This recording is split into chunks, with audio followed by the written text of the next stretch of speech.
देखिए, गॉस के प्रमेय में अपन से दो प्रश्न पूछे जाते हैं। एक तो 2 नंबर का प्रश्न पूछा जाता है और एक 4 नंबर का प्रश्न पूछा जाता है। अगर आपसे पूछा जाए गॉस के प्रमेय का कथन लिखिए, तो सिर्फ कथन में अपन को ये लिखना है जो आपको दिख रहा है, यहाँ से लेके यहाँ तक आप लिखेंगे। ये 2 नंबर का प्रश्न है। अगर कथन पूछ लिया जाए आपसे, 2 नंबर के कथन में पूछ लिया जाए, तो अपन को यही लिखना है। कथन क्या है? किसी बंद पृष्ठ से गुजरने वाला संपूर्ण विद्युत फ्लक्स उस बंद पृष्ठ के अंदर निर्वात में उपस्थित कुल आवेश का 1/एप्सिलॉन गुना होता है। यदि किसी बंद पृष्ठ के अंदर निर्वात में कुल आवेश Q हो, तो गॉस प्रमेय से उस बंद पृष्ठ से गुजरने वाला संपूर्ण विद्युत फ्लक्स फाई ई बराबर 1/एप्सिलॉन नॉट गुना होता है, जहां एप्सिलॉन गुना निर्वात की विद्युतशीलता होती है। अब इसको सिद्ध कैसे करते हैं इसको देखिए। अपन बहुत ही सरल तरीके से इसको सिद्ध करते हैं। तो सबसे पहले आप चित्र बनाएंगे। चित्र बनाने के लिए एक गोला बनाएंगे, बीच में बिंदु P लेंगे, इससे r दूरी पर एक बिंदु P है। ठीक, इतना है लिखा है और इसको मैं आपको लिख के दिखाता हूँ। देखिए लिखना क्या है। माना कोई बिंदु O से r दूरी पर P है। ठीक, जो गोले की त्रिज्या क्या है? ठीक है, लिख लिया। माना कोई बिंदु O से r दूरी पर एक बिंदु P है, तब इस गोले पर इस बिंदु P पर विद्युत क्षेत्र की तीव्रता। इसके लिए अपन किसका प्रयोग करेंगे? इसके लिए अपन कूलाम के नियम का प्रयोग करेंगे। कूलाम का नियम आप जानते हैं क्या होता है? E बराबर 1/4πε0। इधर रहते हैं आवेश और नीचे होता है इसकी दूरी का वर्ग। बस यही सूत्र का अपन क्या करेंगे? प्रयोग करेंगे। तो देखिए E बराबर 1/4πε0 गुना हो गया, और आवेश कितना है? यहाँ पे आवेश कितना है? Q है, और दूरी कितनी है? O से लेके P तक की दूरी है, तो इसको अपन लिखेंगे कितना? OP का वर्ग। तो E बराबर कितना हो जाएगा? 1/4πε0 Q बटे कितना हो जाएगा? R का वर्ग। ये हो गया समीकरण 1। ठीक, इतना बात समझ में आई आपको? ठीक, आगे सुनिए। यहाँ चाहे तो आप थोड़ा सा बढ़ा के भी लिख सकते हैं कि माना कोई बिंदु आवेश Q किसी गोले के केंद्र O पर रखा है, गोले की त्रिज्या R है, तब गोले के पृष्ठ पर स्थित किसी बिंदु P पर विद्युत क्षेत्र की तीव्रता। ये भी आप लिख सकते हैं या फिर ऐसे भी आप लिख सकते हैं। इतनी बात समझ गए? आगे देखिए। अब सुनिए, अब अपन को क्या करना है? लिखना है कि अब यदि गोले को छोटे छोटे क्षेत्रफलों में विभाजित किया जाए, तो बिंदु P को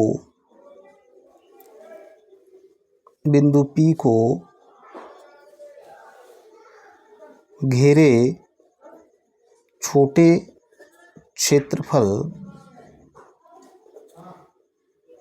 अवयव ds की कल्पना करें। ds की क्या करें? अपन कल्पना करें। यहाँ पे अपन ने यहाँ से लेके यहाँ तक यहाँ से दूरी कितनी है? R। ये बिंदु अपन ने P ली, और इस पे एक अपन ने छोटे क्षेत्रफल ds की क्या करी? अपन ने कल्पना की। ठीक, इतनी बात समझ गए? अब देखो, अब अपन बात करते हैं अपन को विद्युत फ्लक्स। विद्युत फ्लक्स क्या होता है? सबसे पहले तो आप ये ज्ञात करें। विद्युत फ्लक्स जो होता है, जो यहाँ से निकलेगा 90 अंश कोण बनाते हुए, जो यहाँ से 90 अंश का कोण बनाते हुए निकलेगा, वो क्या होगा? अपना पूरा विद्युत फ्लक्स होगा, विद्युत फ्लक्स कहलाएगा। तो देखिए, अतः छोटे क्षेत्रफल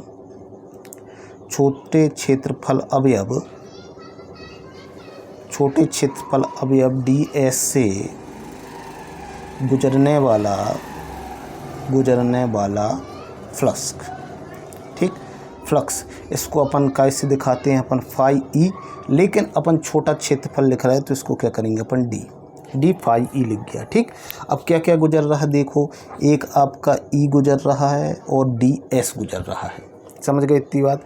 एक क्या गुजर रहा है, यहाँ से आपका ई गुजर रहा है और एक डी एस गुजर रहा है। ठीक, अब देखिए आपने कभी भी कोण बनाए होंगे, ऐसा कोण बनाए होंगे, अगर यहाँ थीटा कोण है तो जो जहाँ पे कोण बनता है वहाँ क्या हो जाता अपना कॉस थीटा, और ऊपर वाले में कितना हो जाता अपना साइन थीटा हो जाता है।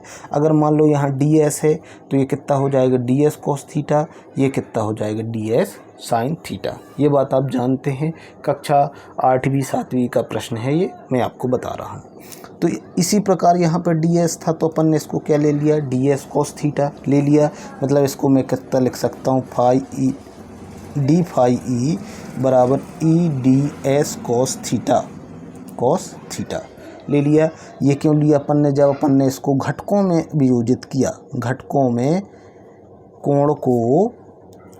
कोण को वियोजित करने पर, कोण को वियोजित करने पर, जब अपन ने घटकों में कोण को वियोजित किया तो अपना कितना आया, E into D S cos theta आ गया। इसको समीकरण दे देंगे कितना अपन 2, इसको समीकरण कितना दे दिए अपन ने 2, या फिर रुक जाइए अभी इसको समीकरण 2 ना दीजिए। अब देखिए परंतु जो है आपका, परंतु ई और डी एस के मध्य कोण कितने का है, 0 अंश का है। ठीक, ये कैसे पता चला, यहाँ पे देखिए यहीं पे ई है, यहीं पे डी एस है, तो इन दोनों के बीच ये ई है, ये डी एस है, मतलब एक ही लाइन पे है, तो इसका कोण कितने का बनेगा अपन को, डी एस 0 अंश का। तो इसको और लिखोगे डी फाई ई बराबर ई डी एस कॉस 0 हो गया, E S D phi E बराबर E into D S cos 0 का मान होता है कितना 1, तो डी फाई ई बराबर लिख देंगे ई इंटू डी एस, क्योंकि ये समीकरण 2 हो जाएगा, क्योंकि कॉस 0 बराबर कितना होता है 1 होता है। ठीक, इतनी बात समझ गए। अब सुनो आगे, ये समीकरण कितना हो गया 2, समीकरण 2 में ई का मान रखने पर, समीकरण 2 में किसका मान रखेंगे अपन, ई का मान रखेंगे, या समीकरण 1 का मान रखेंगे, जो अपना समीकरण 1 में ये ई का मान आया था उसको यहाँ पे रखेंगे, तो कितना हो जाएगा देखिए, डी फाई ई बराबर कितना हो जाएगा 1/4 पाई एप्सिलॉन नॉट क्यू बटे आर का वर्ग, और ये कितना हो जाएगा डी एस। ठीक है, इतनी बात समझ गए। अब ये तो क्या हो गया अपना अल्प क्षेत्रफल के लिए। अब अपन निकालेंगे संपूर्ण पृष्ठ के लिए। ये किसके लिए था, सिर्फ इसके लिए। अब निकालेंगे अपन संपूर्ण पृष्ठ के लिए, तो संपूर्ण पृष्ठ से निकलने वाला फ्लक्स, तो इसके लिए अपन क्या करेंगे, जब भी संपूर्ण लगाना हो तो अपन इसको क्या कर देते हैं, अपन समाकलन कर देते हैं। तो इसको समाकलन करेंगे डी फाई ई, और इसको समाकलन करेंगे 1/4 पाई एप्सिलॉन नॉट क्यू बटे आर का वर्ग डी एस। ठीक, ये क्या हो गया अपना समाकलन। समाकलन का मतलब होता है जोड़, तो इसका कितना हो जाएगा समाकलन फाई ई हो जाएगा, ये कितना हो जाएगा 1/4 पाई एप्सिलॉन 0 क्यू बटे आर का वर्ग, और समाकलन किसका होगा डी एस का। अब डी एस का समाकलन होगा, जब देखिए जब डी एस का समाकलन होगा तो डी एस क्या था अपना छोटा, ये वाला था। ऐसे अपन ने अभी लिखा था कि जो ये बना है ये छोटे छोटे किससे मिलके बना है, छोटे छोटे अपन ने अल्प क्षेत्रफलों की कल्पना की थी, जिसके कारण ये बना था। पूरा मिलके ये कितना बना लेगा, एक वृत्त की परिधि बना लेगा, या गोले पूरा एक क्या बना लेगा, गोला बना लेगा, या गोला का पृष्ठीय क्षेत्रफल बना लेगा। तो ये जो डी एस लिख रहा है ये क्या हो जाएगा अपना गोले का पृष्ठीय क्षेत्रफल। ठीक, परंतु सिग्मा डी एस बराबर गोले का कुल पृष्ठीय क्षेत्रफल